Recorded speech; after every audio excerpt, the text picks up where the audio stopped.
think that you're projecting on the fact that I tap into some of your brokenness. Could be. Yeah, definitely. I think there's something to that. I just think I think you hit the nail on the head with that.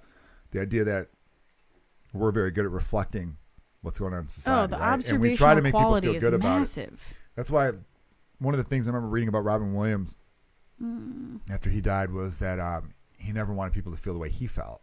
So that's why he always felt the need to be on. That's why he would go out of his way for people. One of the last things Robin Williams did about 10 minutes before he killed himself was send a video to a sick girl who was reaching out to him. Like a girl that was like dying in the hospital. Yeah, you could look that up. And then he killed himself like 15 minutes after he did that. Yeah, that's real. And it's weird is because one of the things he's why I do stand up. I loved him. Yeah, he was great. One of the things people say about people who are going to kill themselves is that they go, it's so weird they were in such a good mood the last few weeks. That's common because they already made up their mind they're going to kill themselves.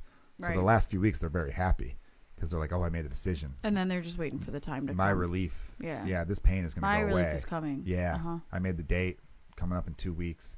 And so when I picked the time. People are running into them. They're like, man, I saw, he was in a great mood. I don't understand what happened. I'm shocked. He was so bubbly and all this stuff. I'm like, yeah, because they already it's made resolved. That. Yeah, which is sad because then people are like, if only I'd known. I just didn't know. And then it really affects people around. Yeah, but it's a fucking 7 years you ignored him before that, motherfucker. I know. I always go weird with suicide because I'm such a huge Kurt Cobain fan that maybe sometimes I apologize for a little bit. I hear people say like, oh, it's such a selfish act. And I go, is it though? Because these people were in such grave pain that they thought the only way out was to end their life.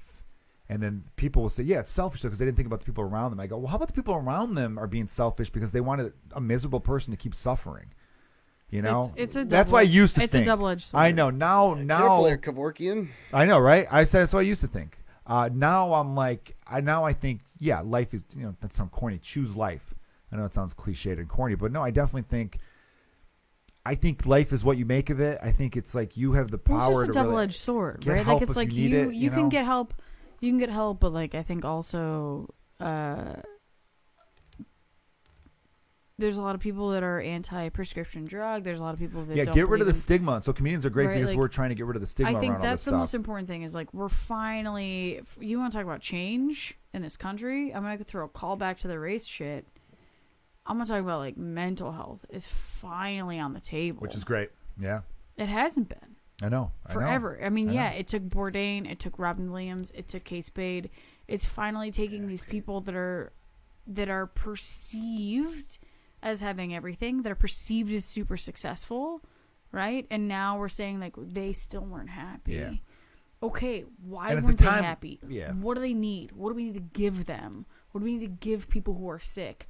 What do those people whose mental health is in fucking turmoil, what do they need? And when I had those thoughts, I wasn't in a good headspace. But since I'm in a great headspace, I've been in a great headspace the last, going on 2 years plus, it's, you definitely look at things differently where you're like, no, like life, I think life's amazing. I think it's awesome. But when you're in that fucking tailspin. Because you never think you're going to get out of it and you think, well, who gives a shit? Honestly, it's easy to love life. It's easier to hate it.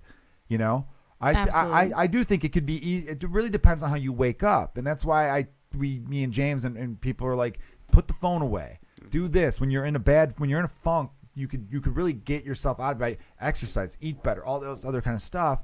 And share that information with people. Man. There's an abundance out there. So when you meet people who like find these little nuggets of ways to be happy and they keep them themselves, fuck you.